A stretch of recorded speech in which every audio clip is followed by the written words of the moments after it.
Good morning and welcome to our UU Holton weekly service online edition coming to you from the Unitarian Sanctuary right here in Holton, Maine. This is Indigenous Peoples Weekend and we are honoring those traditions and histories in today's service. We're also continuing part 2 of our series on belonging. We're so glad that you are joining us online, no matter where you might be on this holiday weekend, and we thank you for spending part of your day right here. Our prelude this morning for centering is Celtic Pastoral by Lindsay.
I could feel the rumble detail on those low notes. For our moment of centering silence, let us sit in this open space with open mind and just be here. Breath, mind, and body.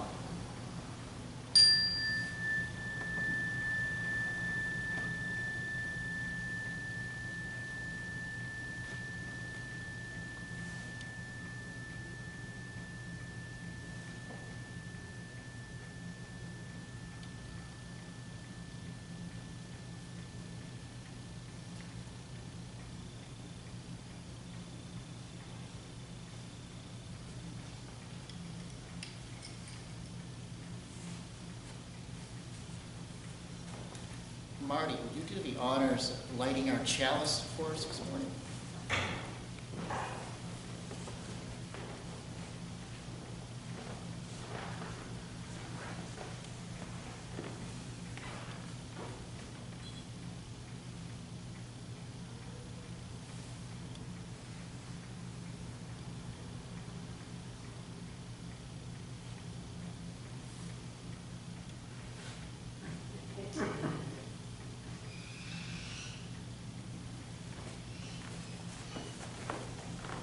I promise that wasn't a trick match.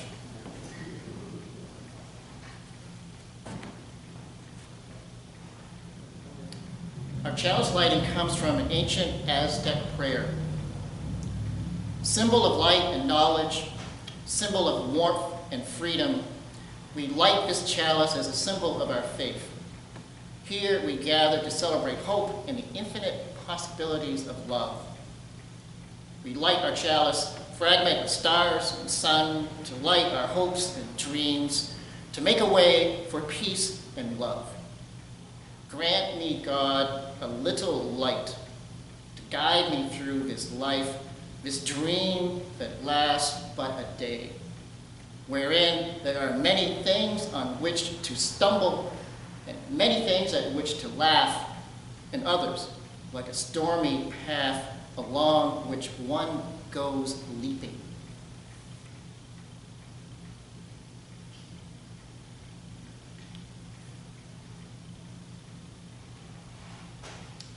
And for opening words, this comes from Chief Dan George. His original name was, and I'm not sure about the pronunciation, Jeswanif Slehut. And he was from the Pacific Northwest tribes of the coastal Salu people.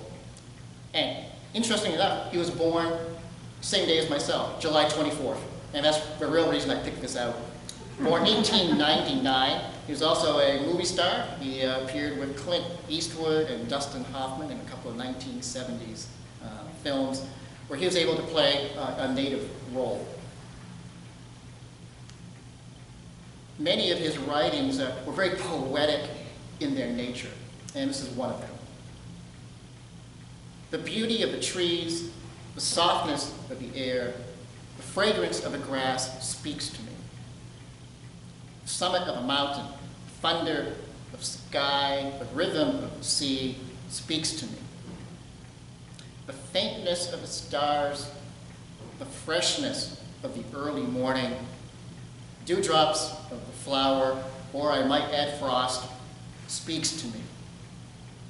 The strength of fire, the taste of salmon, the train of the sun, and the life that never goes away, they speak to me, and my heart soars.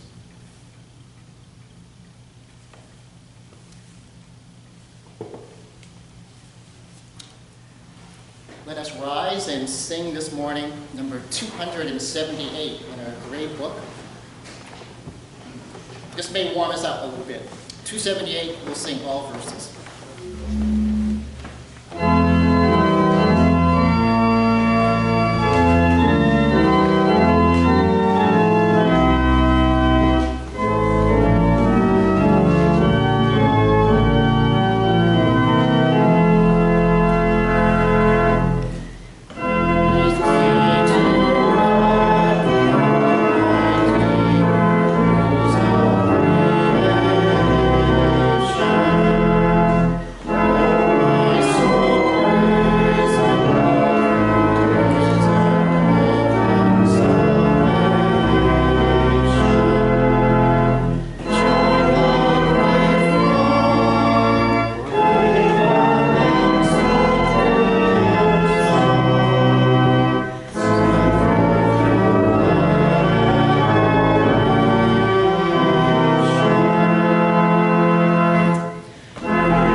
Amen.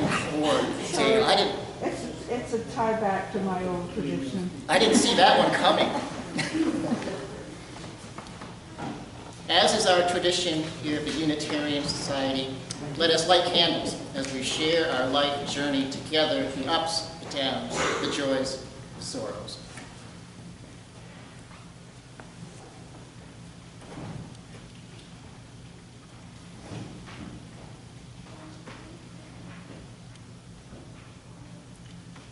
Since this is Indigenous Peoples Weekend, I would like to light this candle to honor our local tribes, the Maliseet and the Micmac in the county, to honor their history here in our community, their traditions, their relationship to us through the years. Their chief spoke to us just a couple of years ago on this weekend. And one of my best memories, we were celebrating our 100-year centennial of this building, and one of the elders from the Micmac tribe came in and did a ceremonial smudge or blessing of the building as that weekend of events where we honored our centennial. And it was a lengthy, slow process as the elder made his way down the aisles, around the church, upstairs and downstairs. The kitchen, smudging the furnace, which we always need some help. It's still going, 10 years ago. Thinking of some of the events in Monument Park where some of our members stood for water supporters and water rights. That was going on a few years ago. And just a prehistory of this. We think we go back a long ways, 200 plus years of being First Church of Holton. But the elders, the peoples were here for thousands of years. It's a humbling point of perspective adjustment. Let's continue to light more candles. If you need any assist, catch my eye and I'll light the candle for you.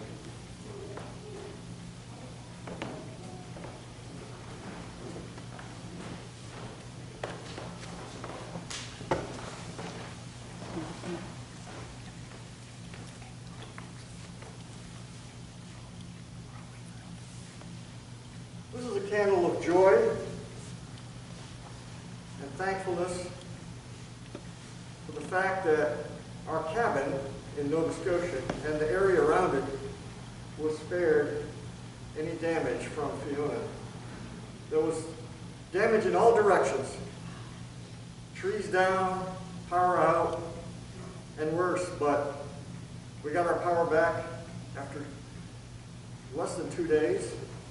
And no significant damage, just a little erosion on the shoreline.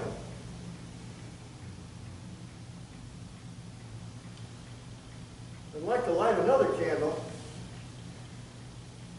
to mark the end of the harvest season. We have just finished this morning working on the Friends of Aroostook Field for the last time this year.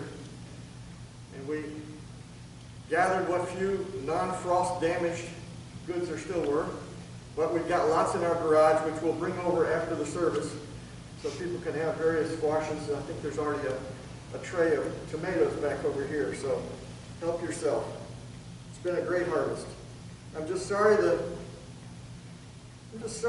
frost came so early, although it comes earlier some years, but it's always disappointing to see 10,000 frozen tomatoes.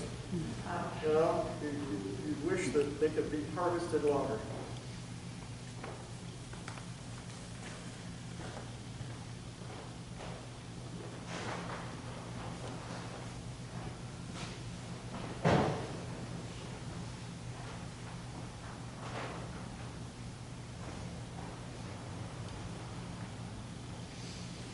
I light this candle of joy as we got our voucher and we have applied for an apartment. The sad part is it's in Caribou. I cannot find anything here in Holton or around cities around Holton. So, but hopefully the first of the month. I'm hoping we'll get something.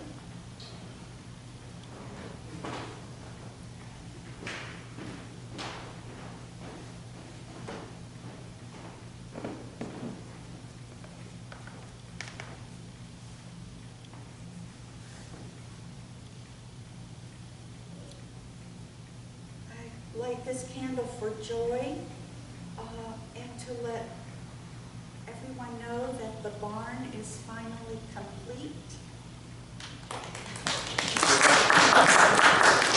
And I want to give great thanks for our family here that came and helped out. Christoph, of course, our neighbor, and Marty, and Kathy was in and out too, bringing produce and speaking to me and talking. So, yes, so Marion is home today, putting down stones in the barn and making the driveway to the barn. So, here we are.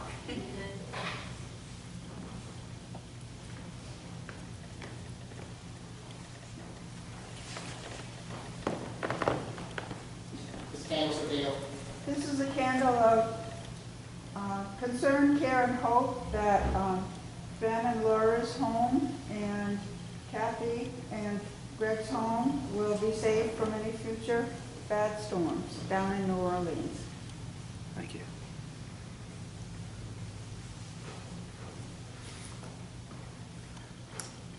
This is a candle of joy. I got some very good news last night around 9 o'clock. There is a new Carmichael. My nephew Nick and his wife Daniela had a beautiful baby girl born yesterday named Juniper. So, very nice.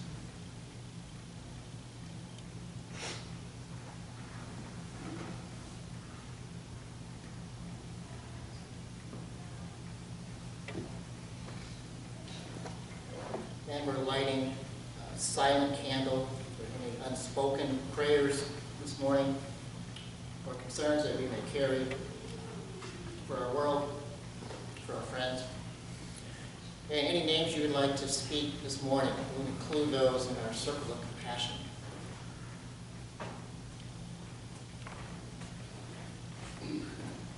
Quick, Crooked, and Corbin. Claudia and Christina.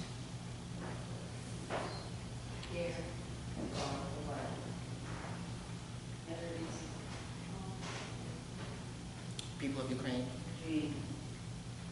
Charles.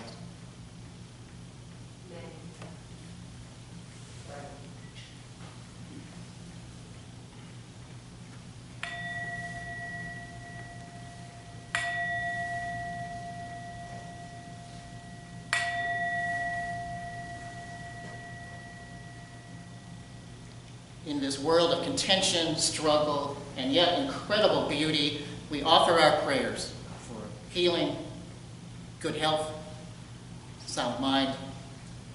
May all find their basic needs supplied: food, shelter, safety, and basic dignity.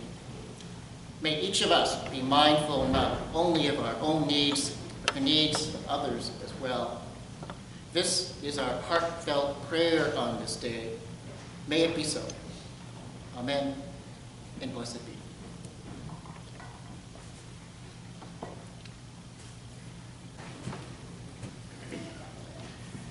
I realize that many of you cannot see from where you're seated, but Dale is wearing the brightest pair of rainbow socks I have ever seen in my life.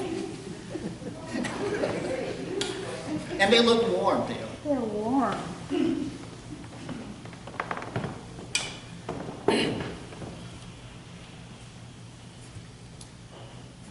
It's a beautiful fall day, and two men are seated on a park bench enjoying the foliage. One man is a psychiatrist, and the other is a lawyer. Nothing personal, Marty. The psychiatrist asked the lawyer, "What type of lawyer are you?" "Bankruptcy." "How much do you charge?" $100 for 4 questions. "Isn't that awfully expensive?" "Yes." "So what's your 4th question?"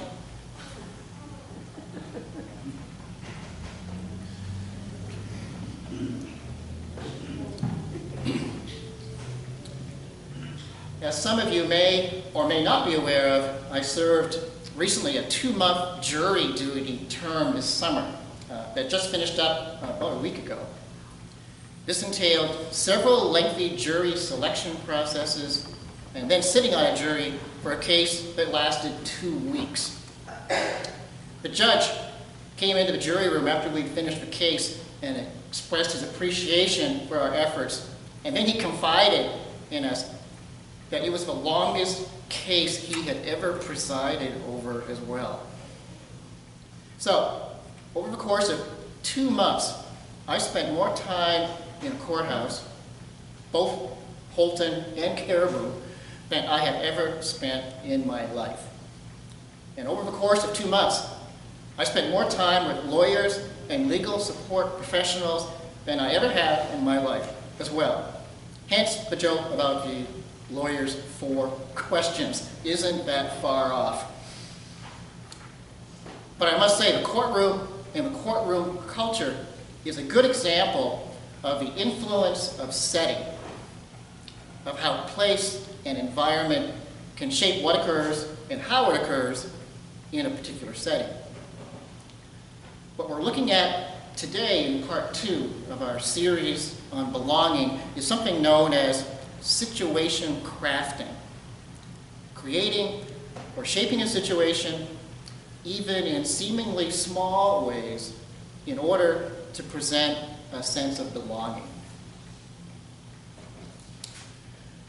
On front of today's bulletin, you'll see a diagram that I'm calling the Wheel of Belonging. And you'll find these 10 tabs on the diagram that identify 10 qualities or felt expressions of belonging, such as invited, welcomed, known, accepted, involved, supported, heard, befriended, needed, and present. So over the course of this series, we'll be referring to this diagram from time to time, and you'll see several of these tabs keep coming up again and again. And if you'd like to take the UU Holton Wheel of Belonging self-test, you simply check to see how many of these felt qualities you have experienced here in this setting. And here's how it works, how you score it. For each tab of the 10, you score 0 if you have not experienced that quality, 1 if you have experienced the quality intermittently, and 2 if you experience the quality at a sustained level or repeatedly. So your self-test score could range anywhere from 0 to 20. You might be interested in taking the test now as we begin the series. You can take it again as we go along, and then again at the end. You can take it as many times as you like. There is no charge or fee for the test, no matter how many times you may take it. And there's no pass or fail. It's just an interesting indicator or a reference, a moving reference as we go along. So back to the courtroom. What I noticed and experienced during my 2 months of jury duty was the power and effectiveness of situation crafting. On our first day of jury duty, orientation, the courtroom was full capacity with approximately 150 people from our jury pool of 500. So they must have had several of these orientations back to back.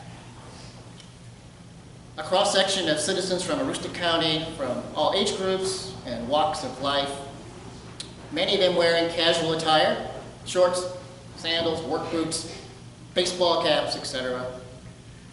And interestingly enough, that would change as time went on in the process of jury selection.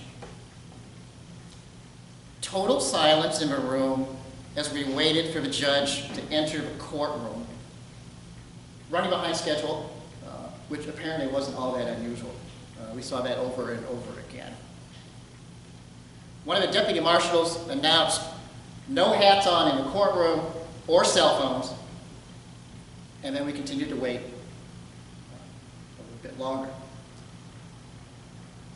It had been a very long time since I've been in a room with this many people in complete silence with absolutely nothing going on. Then the other deputy marshal announced, "All rise," and the judge abruptly walked in, took his seat and said, "Let's get started."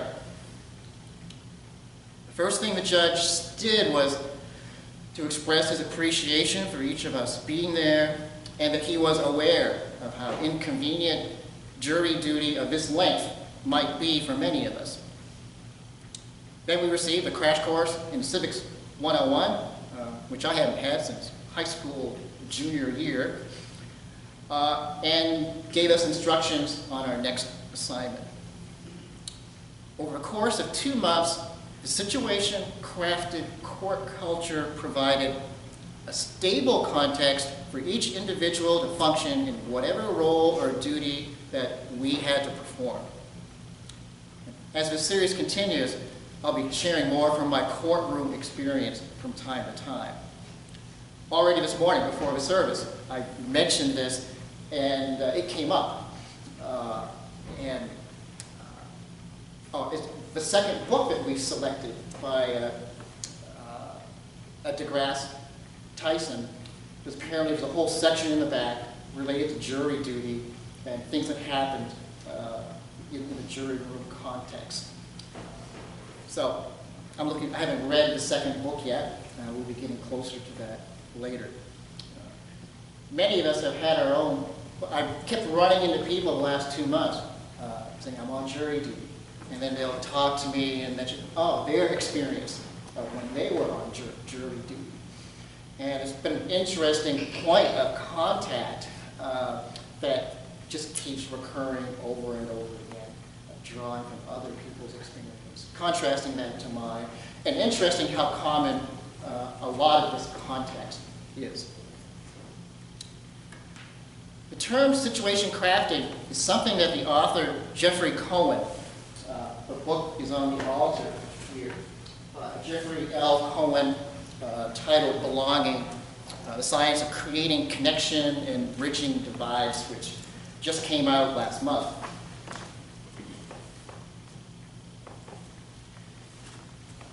So, this term, situation crafting, that he's coined or come up with is not something new. He describes it as a rebranding of an older tradition in psychology. In the years just before World War II and after, it was known as the science of experimental sociology and psychology. And one of the proponents of this science was Kurt Lewin, a German Jew who emigrated with his wife Gertrude to the United States in 1934, shortly after Hitler took power. Lewin teamed up with anthropologist Margaret Mead and other young proteges to research and establish, quote, experimentally created social climates.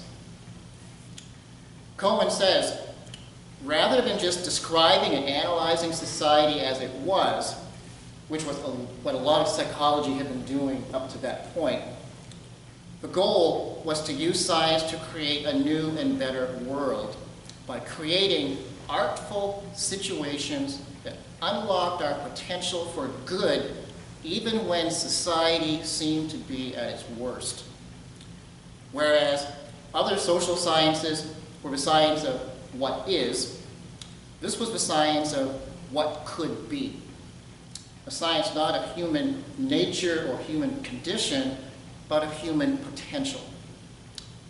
And then a key statement of Cohen's that applies to our topic that I wanted to share is, to understand behavior, we need to understand the dance between the person and the situation.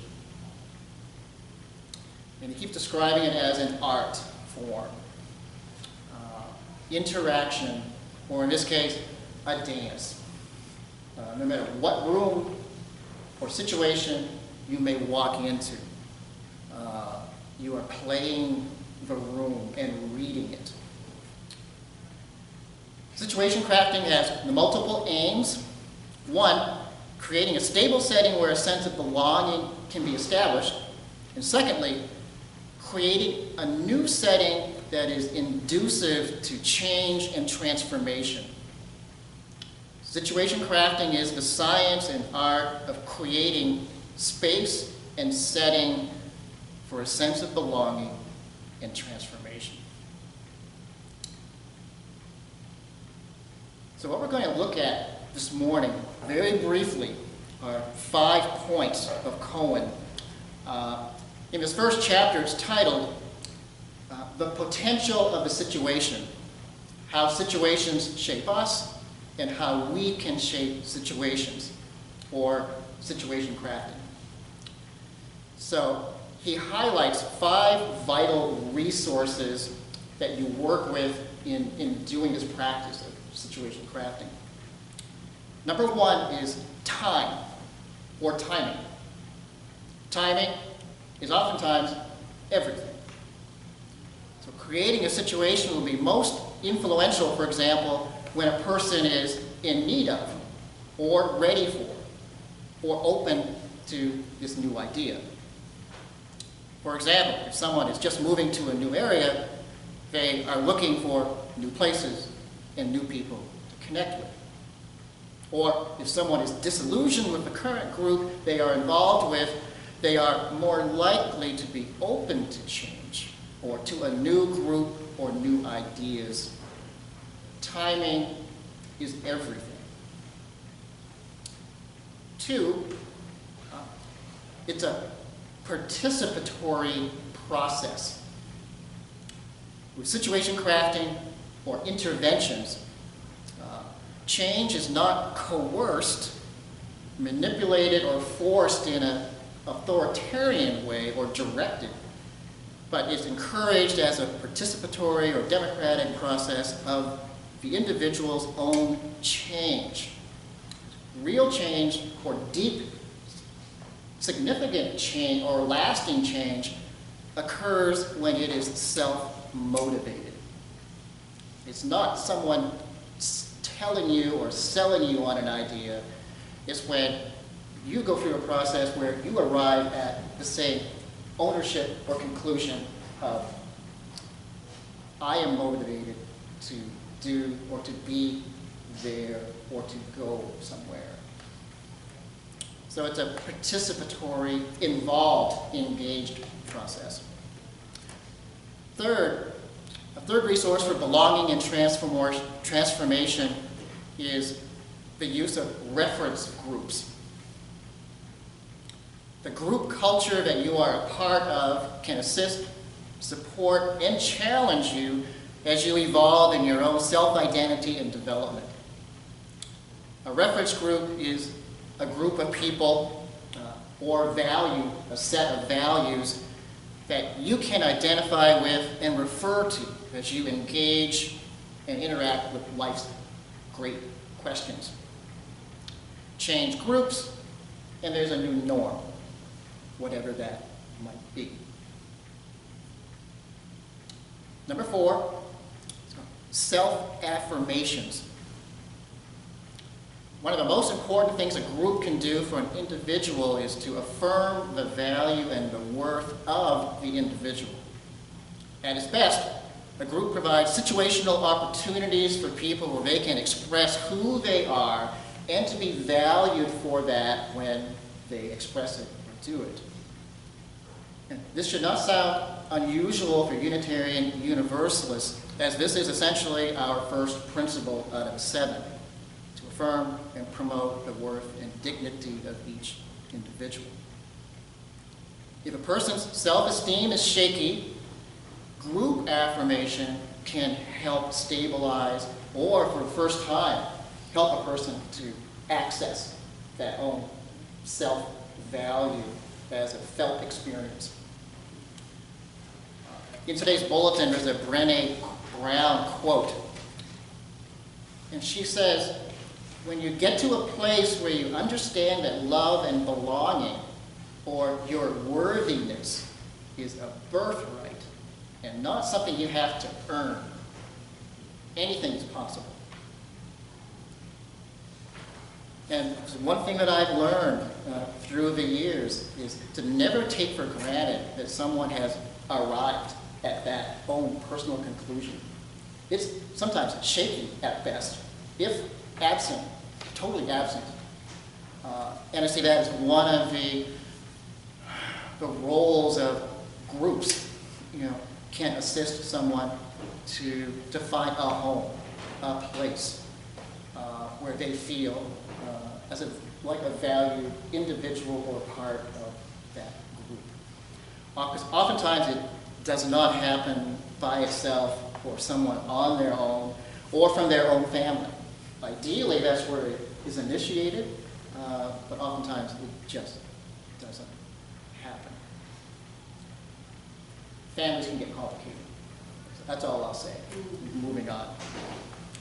And number 5, in conclusion, a resource is new roles. Membership in a group provides one type of role identity just by joining that group or walking in the door. But other responsibilities and leadership roles can also provide belongingness and expanded identification. These new roles also lead to a new life experience for that person, that they've never been in that role before. It becomes a growth opportunity. Oftentimes a person is hesitant to enter that new role because they've never done it before. But if they're asked and given some training or some orientation, they can try it out in that supported manner and to gain skills in that area or that role. And a group can be a great environment to provide that challenge, the little push, and the support. And it builds this feeling of inclusion or buying in. You feel as if you are contributing to the effort. These 5 resources are essentially psychological or interior, spiritual qualities that are being developed, which lead to, again, outer expression and visible results. Change can happen. Potential is always ready and waiting. Cohen also shares what he calls his triple T's of situational crafting, which are tailoring, targeting, and timing. The right psychological message, tailoring, occurs for just the right person, targeting, at just the right time, timeliness. So in closing, a short story.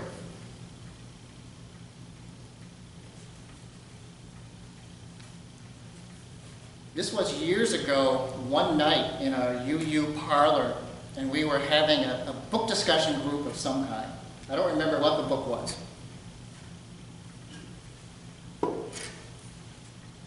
There were about 12 of us, and we had a good fire going back when we had the wood stove. And it was warm and cozy.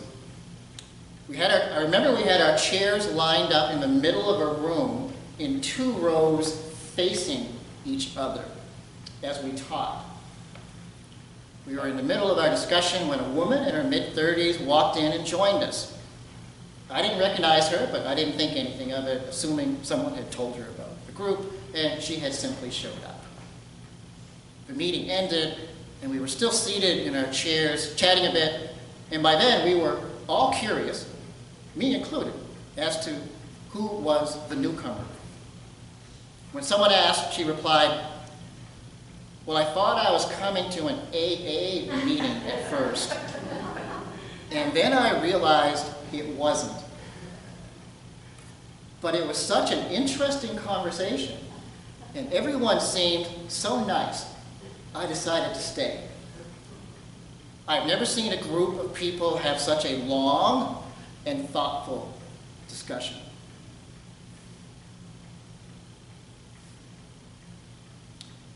This is an example of situation crafting.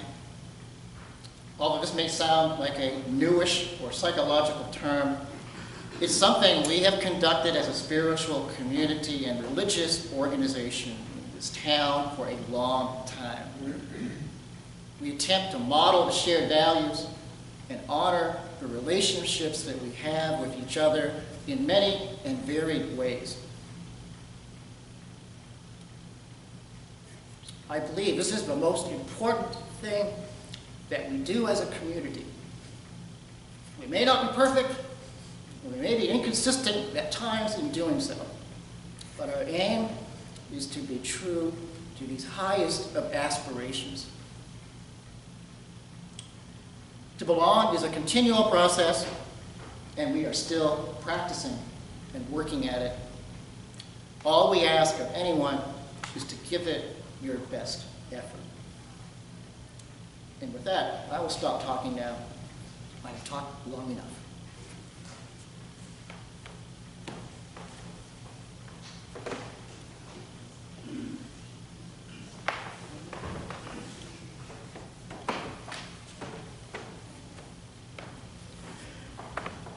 And now, as we extinguish the chalice, may we go forth from this place thankful for the life that sustains and renews us, and open to the grace that surrounds and continually surprises us. May we go forth from this place with openness and appreciation for what awaits us during the rest of our day and in this week to come. Okay.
We want to thank everybody for tuning in today. If you'd like to show your support, please hit the like button, subscribe to our channel if you're not already subscribed, and help us out by sharing this message by clicking the share button. If you'd like to make a monetary donation to U Church Houlton, there is a link to our online donations in the video description down below. And again, thank you so much and have a blessed day.